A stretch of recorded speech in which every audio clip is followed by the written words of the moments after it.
3 mots. Respecter James Gunn. Bien évidemment, bonjour à toutes et à tous, je suis très content de vous retrouver pour une nouvelle vidéo.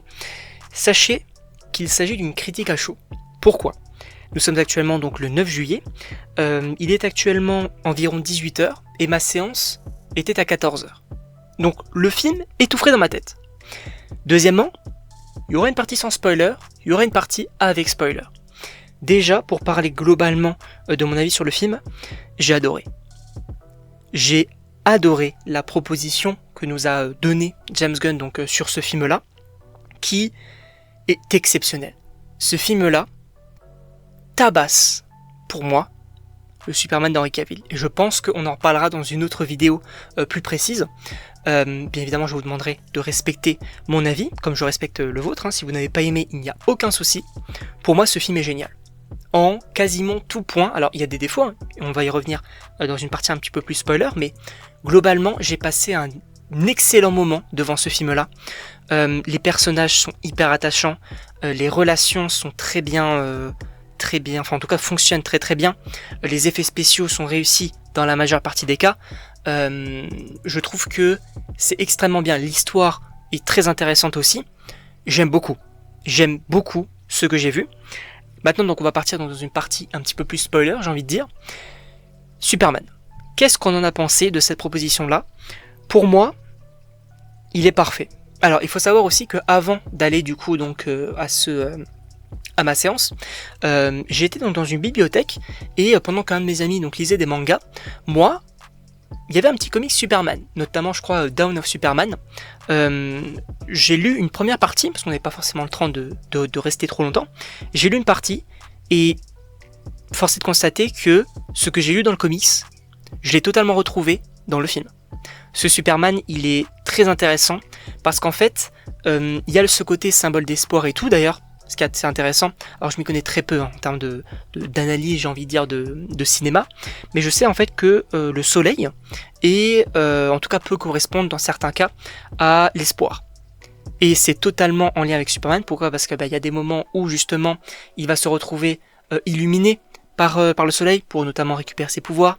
Il va également être parfois la source de lumière sur certains plans. Donc il y a ce côté-là qui est hyper intéressant.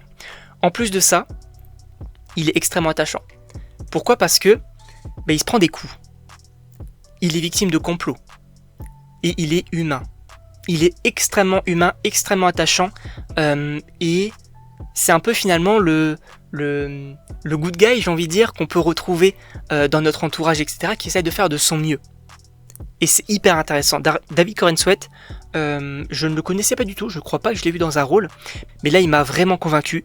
J'ai énormément apprécié en tout cas son Superman. Peut-être un point positif, je dirais le costume, notamment au niveau du slip, qui pour moi, fonctionne moyennement sur certaines scènes, j'ai envie de dire. Ensuite on peut parler de sa relation avec Lois Lane également, que j'ai beaucoup apprécié parce que la relation entre les deux fonctionne extrêmement bien. C'est vrai que c'est assez récent parce que la Superman il est là normalement je crois depuis 3 ans, il me semble. En plus de ça, il y a ce côté de la relation ne dure que depuis 3 mois aussi. Et je trouve que ça fonctionne bien entre les deux, c'est plutôt cool. Alors Lois Lane, je pense que du coup elle sera beaucoup plus développée dans une suite, notamment avec la relation, mais ça fonctionne bien, ce côté vraiment journalistique. Je vais essayer de comprendre, etc. Mais j'aime bien aussi. Après, au niveau de la relation un peu amoureuse, j'ai moins retrouvé, on va dire, cette passion finalement entre les deux que avec Henry Cavill et du coup donc sa propre Lois Lane. Je me souviens plus du nom de l'actrice, je crois que c'est Amy Adams, il me semble. En tout cas, là pour le coup, il y avait vraiment une vraie relation amoureuse et tout. Enfin, on sentait finalement l'amour qu'il y avait entre les deux. Là où je l'ai peut-être un peu moins ressenti ici. En même temps, c'est aussi le début d'une relation, faut le rappeler. Ils sont ensemble que depuis 3 mois aussi. Ensuite, on peut parler aussi, alors je vais pas parler de l'intro du film qui est pour moi extrêmement marquante, qui fonctionne très très bien, notamment avec son début d'univers. Puisque on te dit avec notamment les 3, il y a 3 siècles, les méta-humains sont arrivés, il y a 30 ans, Superman est arrivé, etc. etc. Il y a 30 minutes, en tout cas il y a 3 minutes, il a perdu son combat, etc. Donc c'est plutôt cool. Mais en plus de ça, normalement, alors si je dis pas de bêtises, il me semble que le premier, il y a 3 siècles, avec les méta-humains qui arrivent, il y avait aussi ce côté de ça a donné naissance aux dieux et aux monstres. Et rappelons que le chapitre 1, donc entre gros guillemets la phase 1 de ce DC Studios, c'est God and Monster. Donc les dieux et les monstres. Donc déjà, James Gunn a réussi à introduire son univers de cette façon-là, et je trouvais que c'était plutôt intéressant. En plus de ça, on peut revenir sur Lex Luthor, qui est pour moi l'un des meilleurs personnages du film. En même temps, c'est un peu normal, c'est l'antagoniste, mais il est exceptionnel. Je l'ai trouvé tellement marquant. Et il est beaucoup plus comics accurate, entre gros guillemets. Encore une fois, j'ai lu du coup ce petit comics juste avant de voir le film. Et Lex Luthor, je l'ai totalement retrouvé. Mais alors pour le coup, vraiment énormément. Et en plus, je l'ai énormément apprécié également. Vraiment, ce côté, en fait, c'est un hater. C'est un hater de Superman. Il a vraiment en fait de la haine. C'est pas seulement qu'il l'aime pas, c'est il a de la haine. Il veut le tuer en fait. Et ce qui est hyper intéressant, c'est que pour une suite, j'ai des petites idées, notamment sur ce personnage qui peut être encore plus marquant, mais ça pourrait être hyper intéressant. Vraiment ce côté de j'ai tout prévu. Aussi du coup ses alliés avec l'ingénieur, avec Ultraman. Bon, moi personnellement, je savais que c'était déjà Ultraman et qu'en plus de ça, il y avait le même acteur, hein, donc que Superman pour interpréter ce personnage-là. Donc je savais globalement des choses, en même temps on essaie de se renseigner aussi, donc c'est la passion. Mais il y a aussi une scène qui m'a marqué, c'est quand il capture le chien. Parce que, alors ça peut être un peu con, mais il s'en prend quand même à un animal de compagnie. L'animal de compagnie, c'est quand même entre gros guillemets sacré, ou en tout cas voilà, c'est un peu un membre de notre famille. Et là, l'affrontement entre gros guillemets qui est entre les deux, il est ultra intéressant. Superman qui débarque, qui a envie de tout fracasser finalement, et qui est filmé, et d'un autre côté Luthor qui l'énerve encore plus. Et cette tension entre les deux, elle fonctionne tellement bien. Donc franchement, j'ai énormément apprécié ça. Après, faut revenir aussi du coup sur la Justice Gang. C'est un truc comme ça, il me semble. Alors, je pense que le personnage qui ressort le plus, c'est clairement Mister Terrific. Et pour le coup, c'est une énorme surprise. Parce que des trois, je pensais que c'était celui qui allait être le moins développé. Mais il est ultra intéressant. Il est vraiment ultra intéressant. Ce côté de, oui, je reste un peu dans mon coin, mais à un moment donné, faut que j'agisse aussi, contrairement du coup aux deux autres, qui s'en foutent un petit peu, on va pas se mentir, même si du coup, à la fin, il y a quand même une prise de position, et ça aussi. Ce Superman-là, il agit. Et il a pas peur de prendre des interviews, il a pas peur d'assumer entre guillemets ses responsabilités et tout. Voilà. Notamment Green Lantern. Alors Green Lantern, je suis assez mitigé, j'ai bien aimé, mais j'attends de voir quand même notamment la série et où est-ce que ça va aller avec les Green Lantern. Parce que même si je l'ai trouvé cool, sympa, c'est pas forcément ce qui ressort du film selon moi. Et bon, il n'y a pas non plus, je suis pas hypé actuellement pour Green Lantern. Donc à voir. Également Hawkgirl, alors pour le coup je pense que c'est un petit point négatif aussi du film, c'est-à-dire que j'en attendais peut-être un peu plus concernant ce personnage là, même si ce qui est intéressant c'est qu'elle a pas peur de finir le travail, c'est-à-dire qu'elle prend le dirigeant du pays là et il dit tu vas pas me tuer comme Superman en fait, vous êtes tous les mêmes, seulement qu'elle dit je ne suis pas comme Superman, et ça aussi c'est hyper intéressant parce que les gens on va dire peuvent être des haters entre gros guillemets envers Superman, mais contrairement à des autres super-héros, Superman il ne tue en tant que nécessité, j'ai envie de dire. Par exemple Ultraman, il l'a tué en même temps, c'est un clone, c'est assez particulier. Ensuite on peut revenir sur des trucs un petit peu secondaires, notamment le côté de Superman qui va sauver des gens aussi. Ça c'est quelque chose qui est hyper intéressant, hein. C'est ce que je disais aussi avec les Thunderbolts. C'est vrai que ça date quand même pas mal le temps où les super-héros sauvaient des gens, des civils, etc. en danger. Là, on l'a totalement ce côté-là. Donc pour le coup, c'est totalement le Superman que je voulais avoir, et je l'ai eu.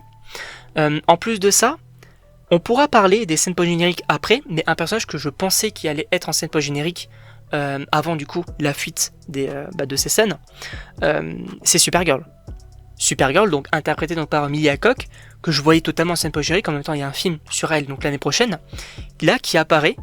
Dans ce film-là, alors on a son costume, on comprend que Krypto lui appartient. C'est trop cool. Parce que oui, son personnage, elle est un peu fêtarde, elle fait la fête, etc. Un peu peut-être trop irresponsable. Mais ce qui va être intéressant, c'est que son film, apparemment, va être très sanglant. Ou en tout cas, va y avoir de la violence. Donc ça peut être hyper intéressant. Enfin, donc je voulais revenir aussi sur deux choses. La première, c'est la musique. La musique, le thème de ce film-là, il est exceptionnel. Alors, il y a ce côté, on va reprendre le thème principal de Superman, mais ce qui est intéressant, c'est qu'avec ce thème-là, vraiment, on a ce côté puissance, on a ce côté symbole d'espoir, on a ce côté iconique, épique, et ça fonctionne vraiment bien. Pour le coup, j'ai énormément apprécié, je pense que vous l'avez compris, après environ 10 minutes de critique, j'ai énormément apprécié. La deuxième chose sur laquelle je voulais revenir un petit peu pour conclure, c'est James Gunn. Parce que oui, en intro, je vous l'ai dit, mettez du respect sur James Gunn, parce que les gens qui pensent que James Gunn, ce n'est que un réalisateur donc pour faire des blagues, du second degré, des personnages pas très sérieux, etc. Déjà, allez voir Les Gardiens, parce que frérot, à un moment donné, rien que, un exemple, le développement de Rocket n'a rien de joyeux, d'accord? Alors oui, il fait des blagues, oui, mais il y a une raison à cela, il y a une raison. Donc allez voir Les Gardiens, allez voir aussi Suicide Squad, qui oui, il y a des blagues, mais il y a des moments très durs aussi, tout comme Créature Commando. Et ce film-là, Superman, il y a des moments où j'ai rigolé, je vais pas vous mentir, il y a des blagues qui fonctionnaient, notamment avec ce petit journaliste et son ex là qui veut revenir et tout, enfin je trouvais que c'était assez marrant. Également Crypto, qui fait un petit peu le bordel, en même temps c'est un chien frérot, donc c'est un peu normal aussi. Un chien qui a des pouvoirs, bah ça donne ça finalement. Et aussi, il y a des moments extrêmement marquants. Bon, au niveau des scènes d'action, j'ai adoré aussi, notamment quand Superman va agir, va sauver les gens, etc. Et aussi affronter d'autres personnes. Je trouvais que c'était assez sympa, notamment l'utilisation de ses pouvoirs, le souffle, que ce soit pour attaquer, aussi pour sauver des gens, alors soit quand il était enfermé dans la prison, soit avec le chien également, sa vision X, etc. Mais aussi d'autres scènes qui m'ont marqué, notamment la scène avec son père. Parce que oui, alors, la mère est moins développée que dans la version de Snyder. En même temps, bon, son père il a été décédé. Là, en une scène avec son père, pour le coup, moi j'ai eu les frissons. Parce que, alors oui, ça peut arriver comme ça, un peu comme un cheveu sur la soupe, etc. On n'a pas eu forcément trop leur relation non plus. Ce qui était pour le coup bien fait dans la version de Snyder. Mais là où c'est intéressant, c'est que vraiment son père il dit, mais en fait, tes parents ils ont pas à dire qui t'es. Même moi, j'ai pas le droit de dire qui tu es. C'est à toi de faire les bons choix, de faire des erreurs, etc. Mais pour te relever. Et je trouve que le message, alors oui, il peut être un peu classique, mais il fonctionne extrêmement bien, notamment pour du Superman. Et enfin, je voulais revenir aussi sur l'histoire, etc. Ce qui est intéressant, c'est qu'en fait, on va pas se questionner seulement sur, voilà, Superman, c'est un extraterrestre, il est extrêmement puissant, qu'est-ce qu'on en fait? C'est pas forcément ça. C'est le côté de, il va agir sans réel, ou en tout cas il va agir selon ses propres intérêts, en tout cas pour sauver le maximum de gens, mais vous avez compris, il va agir pas forcément en parlant au président, etc. Et en plus de ça, il y a donc le fameux message des parents en disant que voilà, on est sur Terre pour te sauver dans un premier temps, survivre pour faire survivre aussi donc notre race, mais surtout, la fin du message, pour conquérir la Terre, ou en tout cas voilà, être le roi, ce qui est aussi ta place. Et ce qui est hyper intéressant, c'est que premièrement, tout n'est pas forcément beau non plus. C'est-à-dire que voilà, on a parfois des extraterrestres qui ne veulent pas forcément le bien de la Terre. Mais surtout, c'est que Clark, malgré cet enregistrement, cette première partie et tout, a décidé de faire le bon choix. Et ça, c'est hyper intéressant. En tout cas, donc je ne sais pas ce que vous en pensez, donc bien évidemment, n'hésitez pas à me le dire dans les commentaires. Sachez que, alors je ne sais pas si ça sortira ou non, mais on a prévu avec Alexian, avec qui j'ai découvert donc le film, et c'était une super séance. On a prévu donc de faire un Parlons d'eux, donc j'espère que ça vous plaira, j'espère qu'on pourra donc le faire. Donc bien sûr, n'hésitez pas à me le dire dans les commentaires, à vous abonner également. Sachez qu'il va y avoir pas mal de contenu dans ces prochains jours donc pour Superman, donc n'hésitez pas à me dire ce que vous en pensez dans les commentaires, et donc on se retrouve pour une prochaine vidéo.